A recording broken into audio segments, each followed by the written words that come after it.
Hi, I'm Brian E. Denton, author of the book A Year of War and Peace and the poetry collection Inspiration. Welcome to my channel. This video is another installment in my video series Reader's Guide to Dante's Divine Comedy. I'm reading the entire Divine Comedy, all three books, the Inferno, Purgatorio, and Paradiso, and I'm offering this Reader's Guide to any who may be interested. If you are a new viewer, first of all, thank you for joining me, and I'd invite you to please consider liking this video and subscribing to the channel. It really helped me out in getting the word out there about this Reader's Guide, so thanks in advance for that. In addition, I'd just like to say that I've already completed the Reader's Guide to Dante's Inferno, so if you're interested in reading Dante's Inferno, or you're reading it right now and you want a Reader's Guide, you can do so. I'll provide the link down in the show notes in the description. Be sure to click through on that. Also in the show notes, you'll find a link to Baylor University's 100 Days of Dante project. They're going through the entire Divine Comedy as well, and it's a really good project. In fact, it inspired my own. So please go ahead and check that out too. I'll provide links to that as well. New readers should also be aware of the format that I follow in these reader's guides. I do a video for each canto or chapter of the Divine Comedy. The initial part of each video is the introduction, which is what I'm doing now. This will be followed by a synopsis, where I'll cover all the action involved in the canto under discussion. After the synopsis section, we'll go to a characters and themes section, where I will discuss the characters and the themes. And after that, I provide a takeaway section, where I offer my own personal thoughts on how we can use the lessons of the canto to live better lives ourselves. And then after that, I'll wrap everything up with an outro, and then you go wherever the YouTube algorithm takes you, hopefully to another one of my videos, which you will also like and subscribe. And with all that out of the way, let's hop right into it. Today's canto is Purgatorio, Canto 12.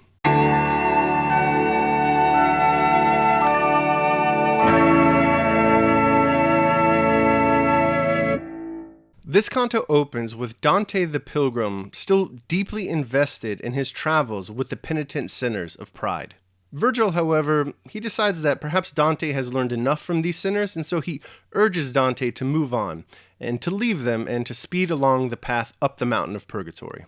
Dante agrees, leaving the penitent sinners behind, but his thoughts remain with them, and Virgil notices this, so what he does is he suggests that Dante look downward upon the ground that they're traveling upon, and he says that there's going to be something there that will better occupy his mind. Dante looks down, and he finds that the path that he's walking on is actually this very intricate and very beautiful set of carvings, and these carvings depict images of pride. It's known as the Reign of Pride. Now, if you guessed that these carvings of pride depict instances of pride from the biblical tradition or the classical pagan tradition, then you should go ahead and pat yourself on the back. You called it. You should be very proud of this fact. Although, not too proud, because you don't want to be trotting this path yourself. We're going to go deeper into these carvings in the characters and themes section, so we'll skip over them for now. However, when our two poet pilgrim heroes finally pass over this carved path, they meet the Angel of Humility. And the Angel of Humility welcomes them to the end of the Terrace of Pride and prepares them for their entry into the next terrace by essentially slapping the first P off of their foreheads, or off of Dante's forehead. And the Angel of Humility does this with his angel wing. So Dante just got slapped by an angel. Nice. Then, as they begin their ascent up to the next terrace, they hear the Angel of Humility singing. Well, they don't know that it's the Angel of Humility, but they suspect that it is. And the song that the Angel of Humility is singing is the Beati Papere Spiritu. This song reverberates in their ear as they make their way up to the next terrace. And Dante noting that this ascent is much easier to climb compared to the ascent that guided them into the Terrace of Pride.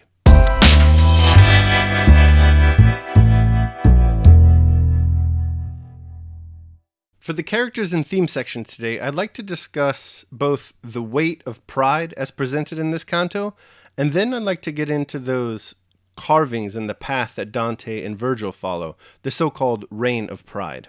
I can't help but think of Paroles in this canto. He's that overdressed, showboat, gasbag of a character from All's Well That Ends Well. He's the one who likes to present himself as some great soldier, when in reality he's just a coward. It makes perfect sense then that for this prideful character, that he delivered the line, "Every braggart shall be found an ass." Because that's what the penitent sinners of this terrace look like, asses. I mean, they've condemned themselves to a near eternity of carrying these overly burdensome stones up a mountain. And to what end? For what? Because they got all vainglorious about their accomplishments in life or their social position in life? To what end? Can any of you, before you read either the notes or listened to my reader's guide, can any of you or did any of you recognize any of their names? No, probably not. So what was there to be proud of in the end? And again, this pride is what has brought them to this particular station of Purgatorio, where they're carrying these very heavy burdens of stone. It's not pleasant. It's obvious what this weight is meant to represent, but I'm just going to say it anyway. Sin weighs heavily upon the soul, makes it sluggish and slow towards virtue. Weight appears throughout this canto in relationship to sin. Just look at lines 10 to 12 for an example. These are lines you may have skipped over without offering them much thought, but in them we find great wisdom. Let's take a look. I set out, following gladly in my master's steps, and our easy stride made clear how light we felt. Right away, the theme of weight hits the reader. Dante and Virgil are lighter. They're feeling lighter. They're not burdened. They're not as burdened as they were before anyway. It's meaningful that Dante should use this theme of weight here, because it's here that we're moving beyond, in this particular moment, beyond the sin of pride, which is, according to Dante, the heaviest. So they're moving lighter, therefore, because they're leaving pride behind. And this is actually quite a development for Dante. Remember from the last canto, he was moving as if he were just as burdened as the penitent sinners themselves. But now, moving beyond pride, he advances very quickly. As Hollander writes in his notes to this stanza, Dante experiences the greatest and quickest spiritual growth we will observe in him during his ascent up the mountain. But there's also something else to this stanza.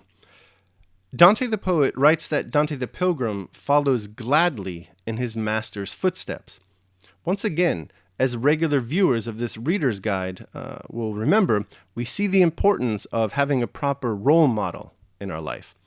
If we have proper role models, like Dante has Virgil, for instance, they can model for us, those role models, proper, virtuous, and good living. And speaking of models that can help us with virtue and virtuous living, let's now look at the so-called Reign of Pride, which is a set of 13 scenes depicting pride that are carved into the path that Dante and Virgil follow throughout the end of the terrace in this canto. Once again, another instance of Dante urging us to use contemplation of art to meditate upon spiritual and philosophical issues. We've seen this throughout the poem, and as you'll remember if you've been following along with me, it's something that I'm urging you all to do with the poem itself. Now, before we get to the specific scenes depicted in the Reign of Pride, let's just compare it to the exemplars of humility that we looked at back in Canto 10. You'll remember these. These are the first carvings that Dante looked at that were up on the wall. They depicted Mary and the Annunciation, they depicted David dancing, and they depicted the Emperor Trajan in his little discourse with the widow. Now, while both the exemplars of humility and the Reign of Pride are beautiful carvings, it's interesting to note also where they are located and how they're positioned. The exemplars of humility come first on this terrace.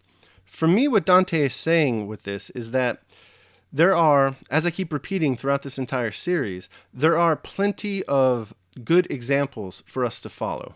And we should not only look to these examples, but we should try to emulate them so we don't become overburdened by sin and vice.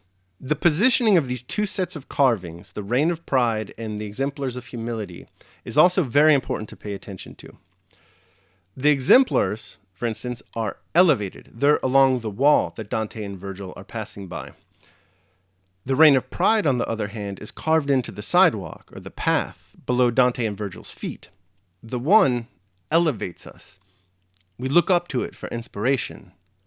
The other, the Reign of Pride, on the other hand, we must see with our heads bowed, after we've been humbled by the overbearing weight of sin. Okay, since I'm urging everyone to contemplate art in order to live a more virtuous life, I'll provide a piece of art that represents every scene depicted in the Reign of Pride. And I'll go over each individual scene. And you'll see, once again, that Dante takes examples from both the classical pagan tradition and the biblical tradition. Let's go. First, of course, we have Satan. Fitting that the exemplar of humility is Mary and the example of pride is Satan. Here we have Doré's illustration of Milton's Paradise Lost. This is the scene where Satan, once an angel, falls from heaven after committing the sin of pride. It's as if the weight of that sin crashes him down to earth. And, as Dante the poet writes in this canto, Satan falls like lightning from the sky, over to one side. Next we have Briareus, pictured here in this illustration from the Iliad. You may recall this name from Canto 31 of the Inferno. Remember when Dante and Virgil passed by the giants on their way down to Cocytus? Well, Dante wanted to look at a specific giant, Briareus, but Virgil told him that he couldn't, that he was somewhere else. And so that's who this is, Briareus. We finally get to meet him, although he's just in a carving down on the pathway below in the Reign of Pride. Now, I'd also like to share a passage from Statius's the Thebaid concerning Briareus because it will help illustrate why he's included in this Reign of Pride. Not otherwise, engetic flagra, if we may believe it, did vast Briareus stand against heaven in arms. So here we see that Briareus serves as a classical pagan analogy to biblical Satan. Both, out of pride, do war against heaven. Next in the path carvings, the Reign of Pride, Dante considers the image of Thymbrius, aka Apollo, and then Pallas and Mars, standing over the vanquished giants or titans. I couldn't find any art depicting this particular scene, so I'm going to go with this great one from Cornelius van Haarlem called The Fall of the Titans. I include this particular painting because it completes the fall from heaven theme that started with Satan, continued with Briareus, and finishes now. But also keep in mind that the scene Dante contemplates in this canto is a scene of the three gods, considering the great ruin their victory has brought them. That is, Dante sees in the carvings Thymbrius, Pallas, and Mars standing over the scattered limbs of the defeated giants. Which brings us to the next depiction in the Reign of Pride path carvings. Here, Dante sees Nimrod. So I've put old Nimrod tooting his own horn on the top of his Tower of Babel, which, of course, is a structure that has historically been associated with human pride and arrogance, our foolish desire to get on the same level as God. The scene in the Reign of Pride is connected to the previous scene, and that here, Nimrod is contemplating a great ruin, the ruin of the Tower of Babel. He's bewildered, Dante tells us, at the destruction of the great building he spent so much time and effort constructing. So just to reinforce what I'm trying to point out here, once again we have great symmetry and artfulness in Dante's great poem. Satan and Briareus show a biblical and a classical example of pride leading to a fall from heaven. Then we have Nimrod and the three gods, also biblical and classical examples, contemplating the ruin wrought by pride. The next depiction in the Reign of Pride is that of Niobe. You'll see her here in this great Jacques-Louis David painting where she's shielding her beloved children from Apollo and Artemis's assault. If you're wondering what this has to do with pride, I'll just share this speech of Niobe's from Ovid's Metamorphoses. Wherever I turn my eyes in the palace, I see great stores of wealth. Besides, I have beauty worthy of a goddess. Add to all this that I have 7 daughters and as many sons, and soon shall have sons and daughters-in-law. Ask now what cause I have for pride. Now, Niobe was our classical pagan example of pride in the Reign of Pride. So we have another biblical example coming up, and we have it here in the form of Saul. Saul, for those who don't know, was the first king of Israel, and the relevant books of the Bible which we're interested in here are the books of Samuel, which tell his story. It's commonly said that due to his pride, Saul refused to do some of the works that God commanded of him, and then was duly punished during a battle with the Philistines, where not only he himself, but also, like Niobe, his children died too. Next up in the path carvings of the Reign of Pride is Arachne.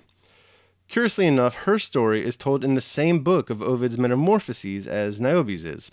Long story short, she excels in the art of weaving, and proud of her skill, she challenges Minerva to compete with her.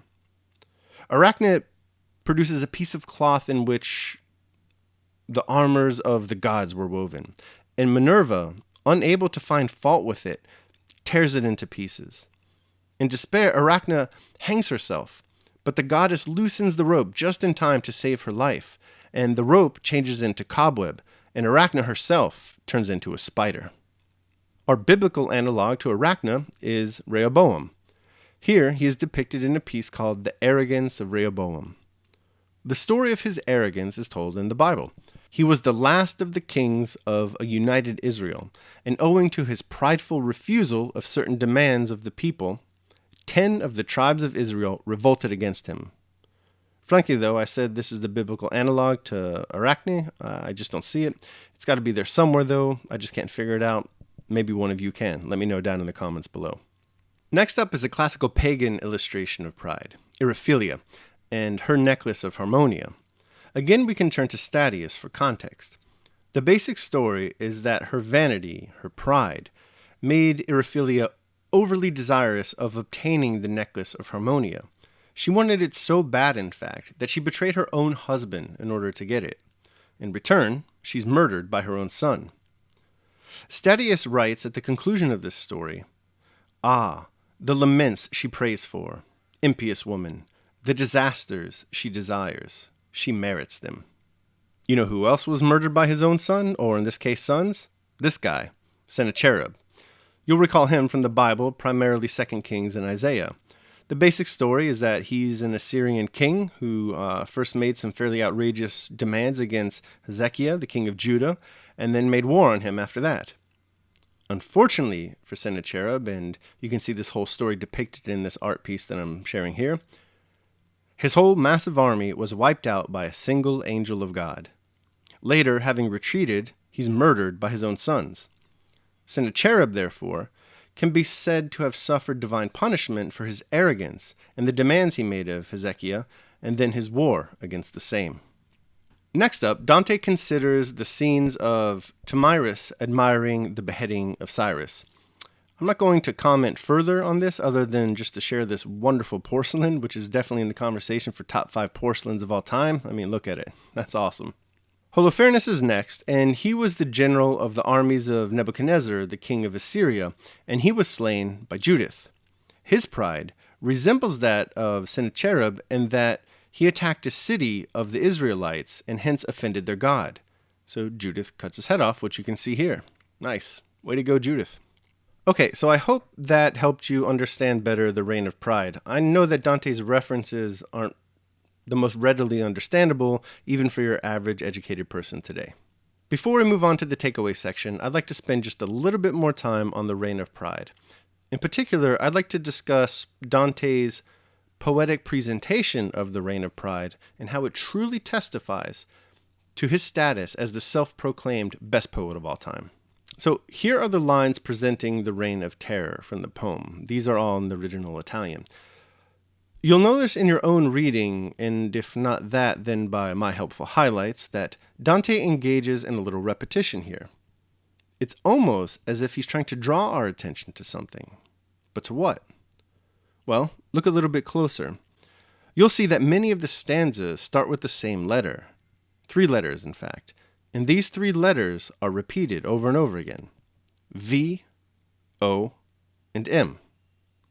Then, in lines 60 to 63, each line in that stanza starts with the same letters, V, O, M, respectively.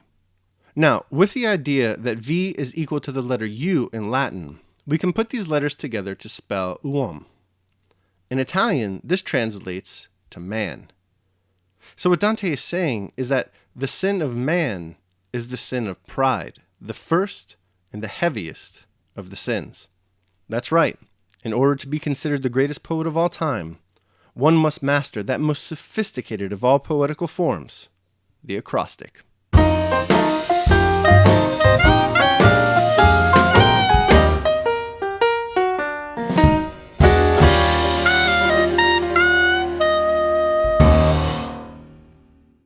We will now be leaving this particular terrace of purgatory. We'll be leaving pride behind us. So I think it's fitting then that we should use this takeaway to contemplate humility, which, as you know, is what Dante considers to be the antidote to pride. No thought of the war had he. He knew that poor men's huts are not plundered in time of civil war. How safe and easy the poor man's life and his humble dwelling. How blind men still are to heaven's gifts. By humility and the fear of the Lord are riches and honor and life. All right, so that concludes my reader's guide to Canto 12 of Dante's Purgatorio. I hope you enjoyed it. If you did enjoy it, please consider liking this video, and if you haven't already, subscribing to the channel. But even more important than liking the video or subscribing to the channel is getting a conversation going. So please, leave a comment down below about what you think about this canto, or the poem as a whole, or my reader's guide to it. I'm very interested to hear what you have to say. And thanks to everyone who has been commenting all along. I really appreciate it. Thank you very much for that. In addition, I'd just like to say that I'm going to try to get these out every Tuesdays and Thursdays from now on for the people who are following me. For anyone in the future, I guess that doesn't really matter. You can watch this whenever. But since this is Tuesday, the next video will be released on Thursday. So until then, take care of yourselves and others.